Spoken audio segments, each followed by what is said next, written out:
Did you know that it's still October? Mostly, it's October 20th. It's one of those days where it's like 10, 20, 20. 10, 10, 200. No, that's a long distance thing. That's not a thing. We have a lot of government news today. Do we have anything else? Security. Those things don't really often go together. You know what we don't have? We don't have Krista. I think they probably noticed that when you announced the date, and it was correct. There's a lot of ones and twos in today's date. I don't know what to tell you. It's also still March for those of you playing along at home. So yeah, Chris is out today, but don't worry, she's fine. She's just dealing with some personal issues, not including her health. It sounds like I'm denying that too much, but she's really fine. We don't have Krista, but you know what we do have? A sponsorship from Linode. There's a link below. You should check that out. That gets you enough money to last from now until the end of the year. We're doing something special on the Level 1 forums. It's called Devember. We've already had like a dozen pledges for Devember, even though it's not December, but the Linode credits will just run out when you get to December because this year's weird. And what else you got to work on anyway? You can level up your skills. You can roll out that micro Kubernetes cluster that you've been wanting to roll out forever. It's like, look, I know you guys don't like talking work stuff. This is like the news podcast, but all the developers and wannabe developers in the audience, there's a lot of cool stuff you can do with Linode. So go do it. Yeah. And just think about, you're like, do I have time for that? Well, would you rather spend time with your family for the holidays? No. Think about all the other stuff you use, Amazon or Netlify or Azure. Go play with Linode. You'll be surprised. It's been a while. Seems like I almost thought maybe he was hibernating because we have not had a story about Mr. Ajit Pai. But as we near the end of his tenure as leader of the FCC, because if the election goes one way, he's probably not going to be around much longer. Or, he might be like cleaning the vending machines. He's certainly not going to be in charge. And so it seems like he wants to go out with a bang. FCC will move to regulate social media after censorship outcry. This decision comes after a whirlwind of moderation and debate. So historically, the FCC actually did do this for radio and television. They would define what was decent in our communications mediums. And they've sort of abdicated any kind of anything reasonable or responsible, any kind of certainly responsibility to the citizenry to make sure that, the internet is not going insane from corporate overlords just sort of doing whatever they want. So we'll see. I have to say, I still don't agree that the government should be involved in this kind of thing. I don't agree that they should be involved in radio and television. Aside from you're leaking signal. That should be the limit of it. It should never be the content of the thing. The property right aspect of it. But as we will talk more about later on, I don't even know what section it's in because it bleeds over in so many. There was this week's, it was super obvious that Twitter and Facebook are firmly in the pocket of one of the political parties. They basically memory hold a lot of stuff this week. How could that possibly go wrong? So, but that's not the only thing Ajit Pai is doing. He's also busy writing and getting the word out there. Again, maybe just trying to put the final touches, like sprinkling the salt on his destruction of net neutrality. He still thinks it's a good idea, and he still thinks so for all the same reasons that everybody has kind of proven to be false. Are not the case. TechDirt has the article, FCC's Pi puts the final bullet in net neutrality ahead of the potential demotion. So they're talking about him. He would be demoted with the changing of the guard. If you have nothing better to do, you should go read what he wrote on Medium. He's surprisingly illiterate. I don't know if I'm surprised by that. Also, Carl Bode, I think the guy from TechDirt, I don't think he's ever written an Ajit Pai article without several obscenities in it. He has strong feelings about it. And I agree. It's one of those things where you do your own homework and you do your own research and you read about it and it's like, they're doing this? There's a guy with a truck that has glowing green fluid and they're literally dumping it into the city's water supply and telling us how it will be fine. And no one will listen. Yeah, well, nothing changed. So you get a little angry. Now, so this is the story I was talking about earlier. This is, this is going to spawn some comments. Yeah. But whatever.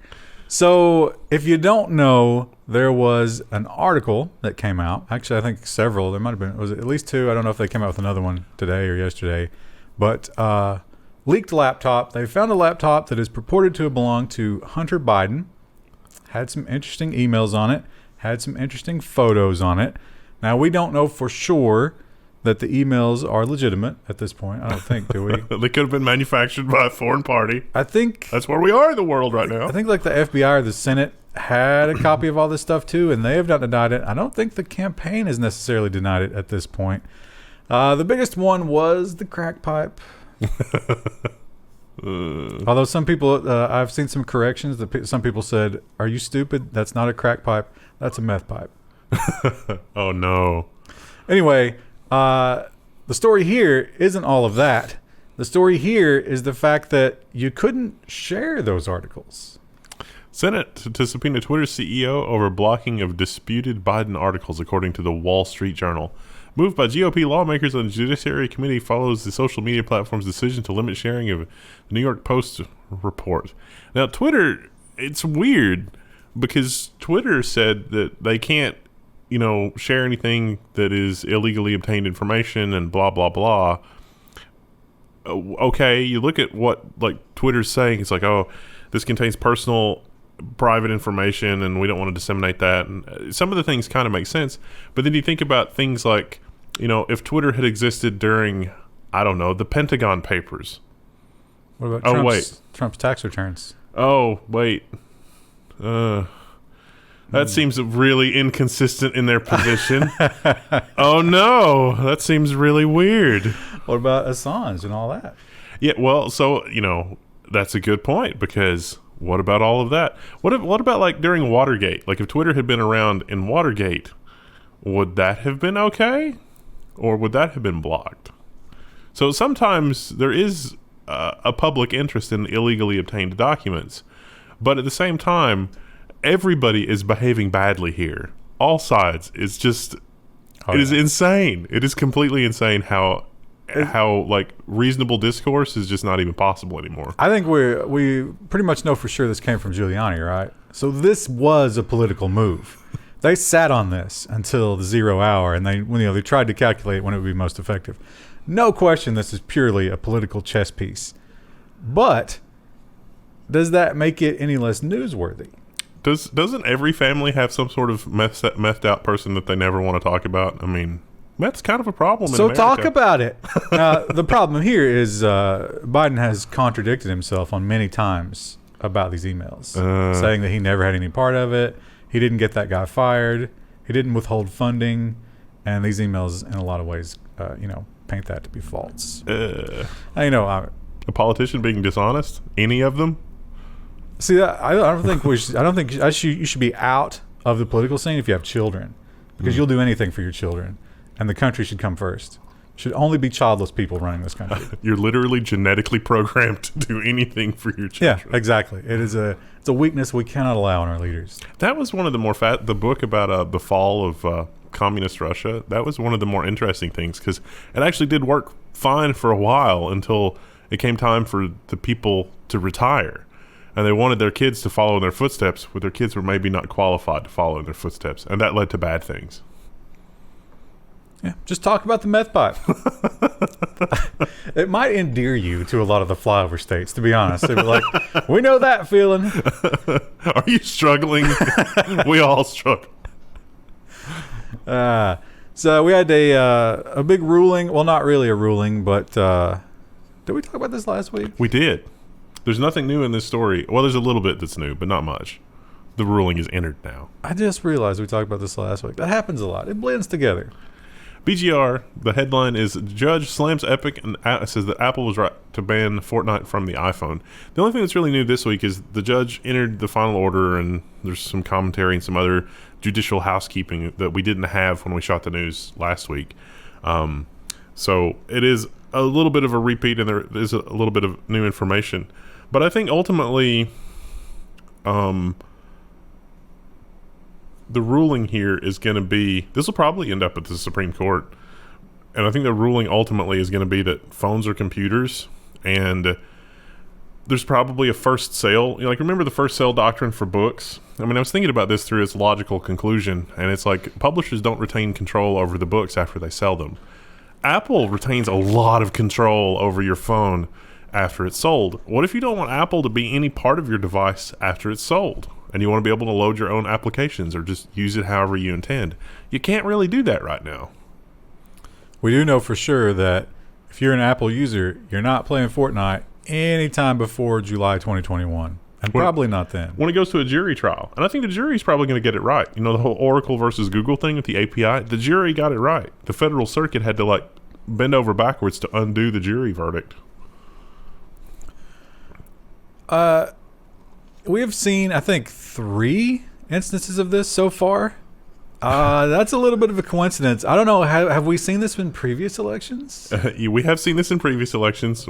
This one, they have a really good excuse, though. Yeah, but somebody might have called in a service order. Virginia's voter registration site goes offline on the last day to register. It wasn't, scheduled maintenance like the last time we talked about this. It was a backhoe. A backhoe knocked out the fiber, and it took out a lot of stuff other than the voter registration site. So, yeah, if you waited to the last day to register, tough luck. It's like, hey, Bubba, you need to take out this telephone pole. I'm putting a hit out on a telephone pole. Is that a thing? I mean, it's Virginia. Yeah, I can totally see that being a thing. They have not announced whether or not they will extend the registration, although at this point, probably not. We, here in Kentucky, the Bluegrass State, got a new kind of driver's license. I don't have one yet. Did you get one? I haven't gotten it yet. But they're like really locking it down until you get that new ID with its new security features. You can't like get a passport and do certain things. Unless you already had a passport. And you can't fly unless you use your passport to fly. So that's annoying. And it's like, do we really need to add more lockdown? And Florida says, oh, yeah. In fact, we would like to track everything you do digitally, and this would make that so convenient. Florida could soon offer digital driver's licenses. The really disturbing thing from this article is that you just hand the officer your phone, and they can scan all of the stuff in there, and it's like, hello, in the world of Celebrite, I did not, I'm handing over my phone. There's going to be some prosecutor somewhere that's like, well, that was a consent to search. Don't do this. This is dumb. Rise up and stand against this because this is really terrible. In 3-4 years' time, it's going to be built into the car. Yeah. Because how convenient is that? And somebody's going to steal your car, and they're going to run some people over, and it's going to be one of those weird limbos where it's like, well, we know that you didn't do it, but the computer says, and then you're going to get killed. Or the computer says you were in the car, in fact, because the criminals figured out the thing. The Tesla camera system assures us it was you. And another one on the list of things that shouldn't be on your phone ever. But a lot of you do this, and I can't tell you the horror that could come of this. Although I think we'll see it soon. China starts a digital yuan trial by giving $30 US approximately to 50,000 people. Beijing jumps to real-world tests as G7 nations raise questions on transparency. Yeah, it's like cryptocurrency, but not. Now, they already use a lot of mobile payments. This is just the government being like, okay, forget all that other stuff. You're going to use our version.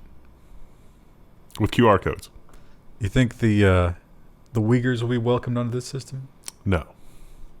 Or the Mongols. The Mongols either, as we'll learn on Friday in one of our nonsense stories. They couldn't keep them out with a wall. So they'll keep them out with the digital payment system. The firewall. Oh, yeah, the Great Firewall. The Financial Times has the worst paywall in the world. Speaking of terrible walls. Because it only gives you, like, the URL isn't friendly, and it just gives you the tiny little thing up in the thing to read the headline. I read this on MarketWatch. MarketWatch will just copy their stories. Go to MarketWatch. Financial Times reports that EU targets big tech with this hit list facing tougher rules. So basically, if you're a big technology company, there's this huge list of rules that the EU is working on that you're going to have to follow. And honestly, most of them don't seem unreasonable. And a list of companies that are going to get special attention. and they haven't announced it yet. It's Google, Amazon, Microsoft. They're definitely on it. They say there's probably going to be about 20 companies on there, and if you are one of those 20 companies, so they're thinking about, and this is maybe a good idea, although it gives government a lot of leeway to, controlling the list gives them power to siphon money out of the tech companies and gives them too much influence.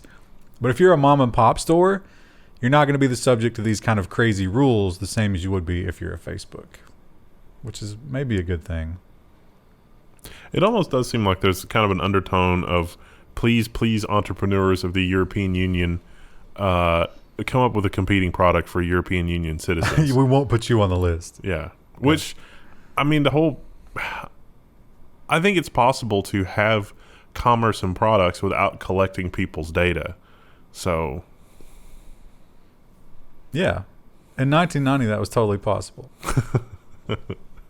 Actually, no, they were good. What do we do with all this data? I don't know, but we've got it. Petabytes and petabytes of people's personal data. Oh, yeah, the NSA were groundbreakers there, right? Like, I don't know what we're going to do with it, but we're going to collect all of it.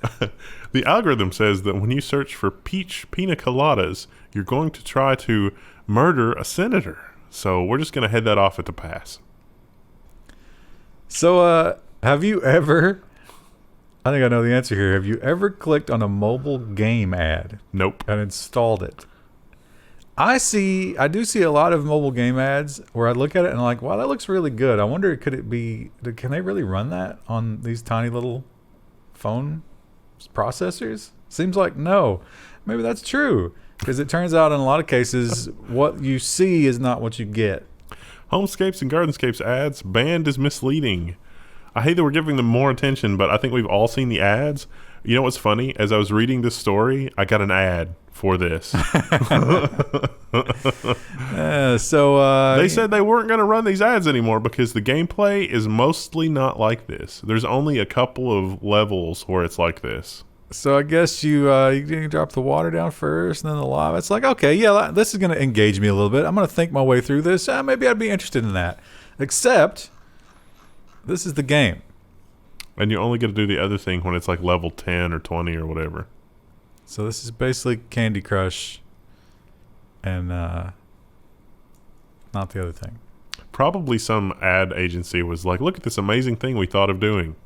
Because people will click on that because you can see what this game is about a lot better in this screenshot than the other screenshot. Or, I mean, how many of those can you come up with? Yeah. You got to bleed them out slow. Oh, the weird, like slidey puzzle things? Right, yeah. So they don't have enough of those to actually make a strategy game. Oh, well. That was in the UK. That's BBC saying that. They promised, we're not going to run any more ads like this, as I was still getting the ads. No, those are the old ads. We do still have contracts for those till 2025. I made that up.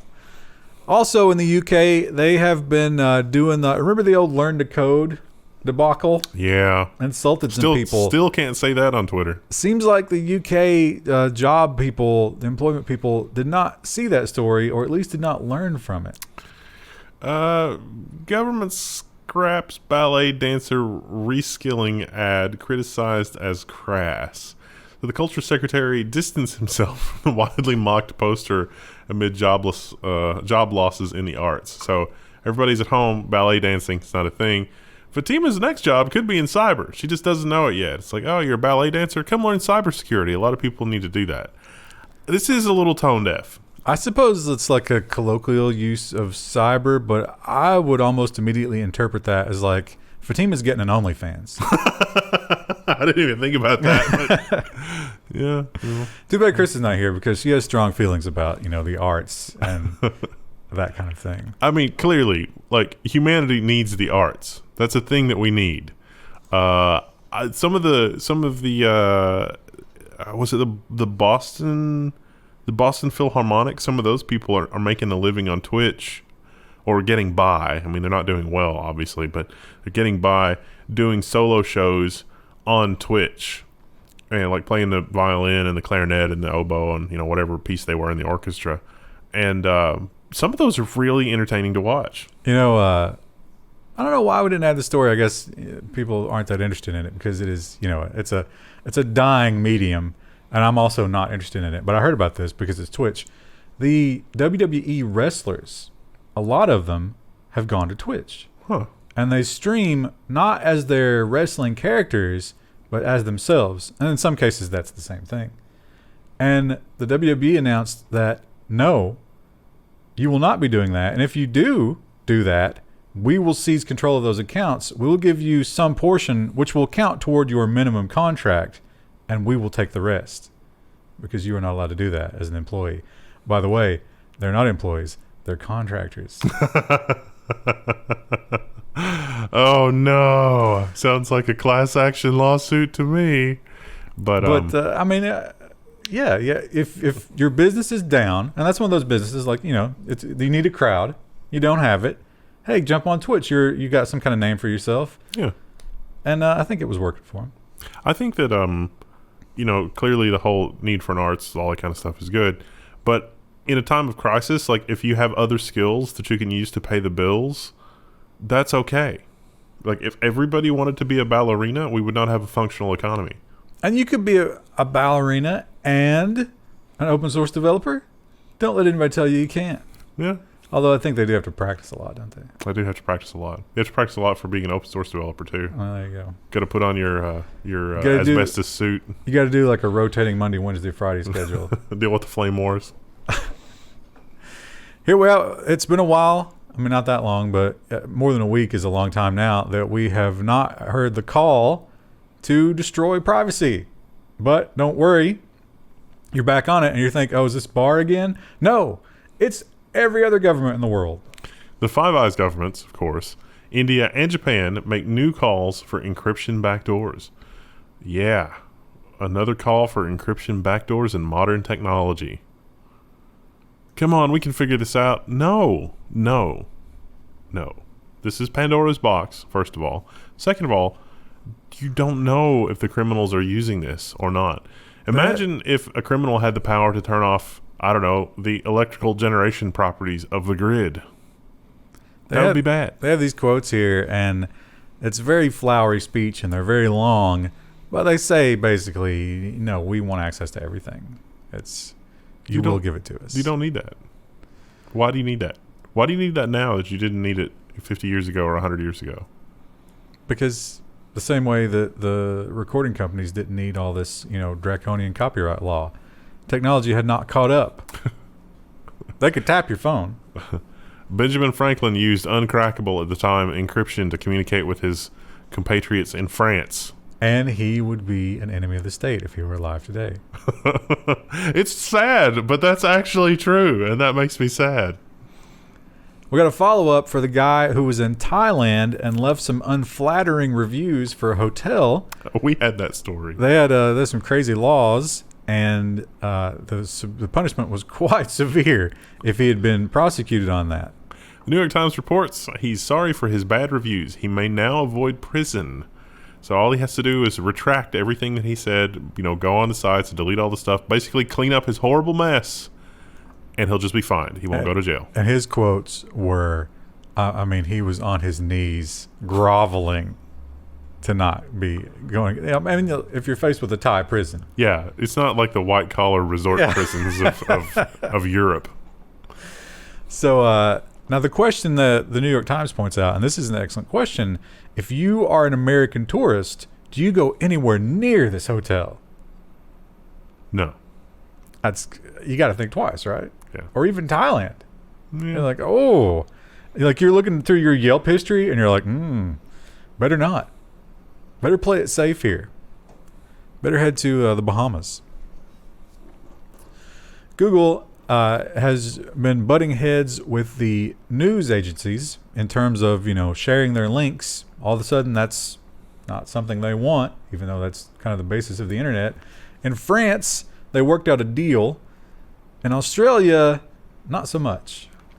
Google has dropped the curated news plan in Australia over a quote-unquote unworkable policy. So, basically, Australia wanted too much money. And Google was like, nope, can't do it. Not going to make any money. There was some kind of rule where you couldn't choose which news organizations you carried and which stories you carried, but you had to pay them. So it's basically like as much content as they want to generate, you have to pay them for it. Yeah. And I can kind of see Google's point, but I can also kind of see, I'm surprised that they worked everything out in Germany, but I think one of the reasons they were able to work it out in Germany and the EU is that it's mostly algorithmic. So it's up to the user, and Google's not, selecting or promoting or demoting or anything like that. It's algorithmic, or so they say. But in Australia, they said, let's do the same thing and have story excerpts, and it was just no. So the only thing they can have in Australia now is just a list of links. So links are permitted. It's just got to be purely algorithmic and not any kind of anything from Google, including user preferences, which seems crazy. Yeah. I don't know if I hate the idea of being like, all right, you're going to get too crazy with your laws, we're out. Well, could you deal with it client side? Like, what if you had a reader that wasn't running on the internet, that was running locally, and then somebody could pick the things that's like, never show me anything from the Financial Times because their paywall is just terrible. Yeah, but then you're going to get that bloatware. Yeah. And like the PC sellers are going to get politicized. Oh, you got a Dell PC. You'll never see Fox News. It's scary that that's what the world's becoming, because... Becoming? We're at the end of the runway on fire. We're not landing here. Contact tracing. I don't see that much contact tracing going on around here anymore. Not like this, because we would literally burn the buildings down if they tried to do this, because we're real skeptical of these kind of things. We still have problems with census takers around here. I mean, we will burn buildings down, that's obvious, but I don't think we would about this. The people don't understand it. So our contact tracing is more like, I think if you get sick, they're like, okay, give us a list of who you've been around.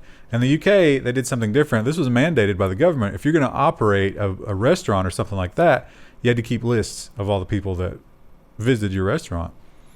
So that was kind of cumbersome to keep lists and manage them and all that stuff. I mean, if you own a pub, you probably don't have a database in the back. No. You should, but you probably don't. So they hired third-party companies, and you can guess what happened. Contact tracing data harvested from pubs and restaurants is being sold on.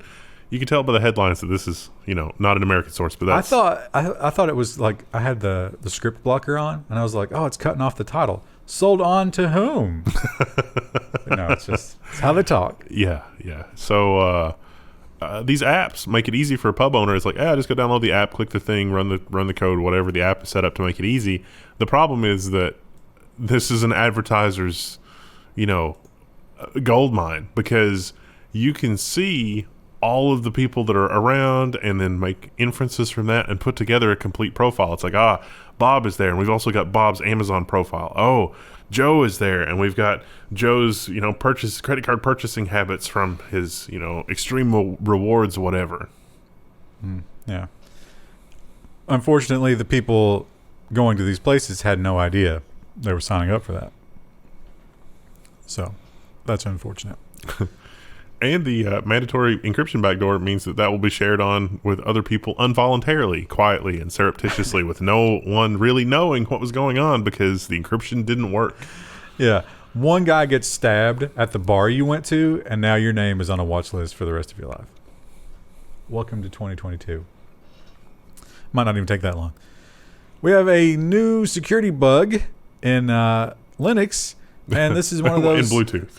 And it only affects the Blue Linux, Z. Linux Institute. But they do go on to point out that you're unlikely to be affected by this because you would have to be physically very close, and the planets have to align. Google and Intel warn of high-severity Bluetooth security bug in Linux. You can run arbitrary code at the kernel privilege level. Excuse me. Sorry, rip headphone users. So yeah, it's not that big a deal, but it is true that a lot of these embedded devices never get updated, and they do have Bluetooth. So that could get weird. You might see some kiosks showing some interesting things. If you're into that kind of thing, maybe you should look into some kiosks. This one is much more terrifying. Now, we knew that Google would give your location data. For example, there was the guy that robbed the bank, and everybody that was in the bank or around the bank got their IP address and their phone information delivered to the cops. just because of where they were. The other one was a shooting, I think, wasn't it? Yeah. The bank robbery, the shooting.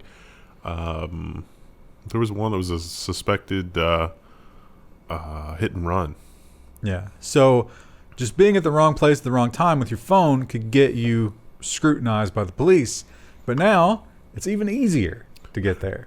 Google provides police with user info based on search terms. So there was a murder. It was a arson. Or arson. Whatever. Somebody might have died, but it started out as arson. And so the police said, hey, did anybody Google this address? Turns out the answer was yes. And that's how they got their suspect. You think it was just one? Well, one of them was apparently enough to be suspected of that. But also, like, how do you know? Because, we've done a lot of episodes on really shoddy police work. So yeah. So pro arson tip, go and actually buy a physical map. Don't Google it. But couldn't you just go to Amazon and be like, we need to know who bought a physical map of the area between blah No, and go blah. to a gas station, pay cash, do it the town over. Come on. You can't pay cash anymore. You have to use the digital yuan. Digital yuan. What are you doing? Steal somebody's phone. Zoom. Remember when all of this darkness started and Zoom became the hero? And then there was that whole thing about people were like, hey, you said this was end-to-end encrypted, but we kind of looked into it, and it's going to China. It's definitely not that. And they were like, oh, it's going to be soon. And how many months ago was that? A very long. But finally. Zoom to roll out end-to-end encrypted calls. Zoom E2EE calls will be available starting next week. And it's for everybody. It was initially going to be for paying customers only, but they said, no, we're going to do it for everybody. I think. Yeah. Although, if you're doing a group call, what do they call the person who initiated it? The leader or whatever, can control whether or not it's going to be encrypted.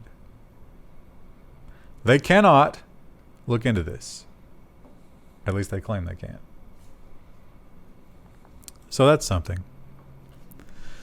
This is, how many stories like this have we done? At least like 4 at this point, right? It's, yeah. That's pretty much any kids, like, if anybody wants to send us children's products, we'll find problems in them. And it's from China. And what's your nickname for the guy who does the programming? He-sung. I think this was a he-sung project.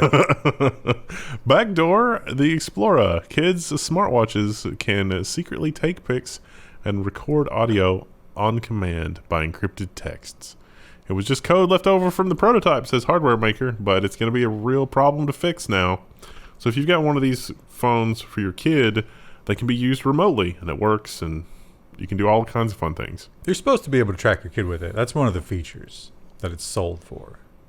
But arbitrary people can track your kid. Yeah, all it takes is knowing the key from the watch itself and knowing the number of the watch. Now, you would have to have physical access to the watch to extract the key, and you'd have to know what you're doing. But here's the thing. The company has all the keys. Yeah. You think if the Communist Party were to visit them and say, we want all the keys, they would fight that, right? With all of their soul. I don't think we would ever know. So, yeah, that's very creepy. The Five Eyes countries want backdoors in everything. The Chinese Communist Party also wants backdoors in everything. And it's like, the Five Eyes countries are not going to share that backdoor with China. But ultimately, does that even matter? And the answer is no. Yeah. Well, and, they're out of one side of their mouth, they're talking about how bad China is. Yeah. Well, the other side, they're saying, we want what China wants. We want the same thing. Apple also has a bit of a security woe, although, again, not the biggest of deal unless you are a super, super valuable target and someone's willing to, actually break it, like physically get access to your hardware. Apple's T2 security chip has an unfixable flaw. The checkmate vulnerability that exposed years of iPhones to jailbreaking has finally been exploited in Macs as well. So the T2 chip is sophisticated and complex enough to directly run Doom because it's the thing that's connected to the touch bar in Mac laptops. But it is itself not secure. So it's not super severe yet, in that when the T2 system is reset, whatever the attacker has done to the system will be lost. But that's also kind of terrifying because if somebody fiddles with your Mac laptop, it does require physical presence. If somebody fiddles with your Mac laptop, they could install malware that lives in the T2 rather than the host's computer, but it would still have access to the keyboard and memory, and you'd never know. So it'd be the worst kind of malware. And, a government or, a high-profile outfit with a lot of resources could build a device and just pop it in there. You're not going to know. And then every time it boots up, hey, inject some malware. And it's basically undetectable malware. Yeah. It's certainly an undetectable keylogger. Right now, there's a whole team at the NSA. Yeah. And this is all they've been working on. Or maybe the NSA employee was already working for Apple and Apple just didn't realize it. That happened with Google. The FBI has put out this warning. So it turns out, people aren't really traveling that much, and hotels taking a bit of a hit. So hotels are sort of reimagining themselves, and they're like, hey, you need a quiet spot to work. Just give us a few bucks and come and work in the hotel. We've got all this cool stuff like free Wi-Fi. And the FBI says, hang on. An increase in telework from the thing could pose a cybersecurity risk for guests. The dangers of using hotel Wi-Fi. And yeah, so it turns out, basically any corporate traveler that has done anything for the last 10 years, hotel Wi-Fi, not only is it crap, it's probably insecure. So you think, hey, I'm working remotely anyway, right? Why don't I just work remotely from the beach? Well, might not want to do that. Nope. Or at least take your own hotspot. Yeah. For God's sake. And that's not that much better, really. No. Especially against a nation-state attacker. Ask anybody that's in D.C. because huge number of fake cell phone towers in D.C. The London is pretty famous for their CCTVs. At this point, I think they're kind of like out of date and garbage in terms of resolution. All the big West Coast tech companies are like, get on our level, London. Go on. Look what we've got. But we can see the individual ear hairs on that person. yeah. But they do have a new tool. Now, they assure us these are not being monitored by live people. They would never be. But can we trust that? AI cameras introduced in London to monitor social distancing and lockdown restrictions.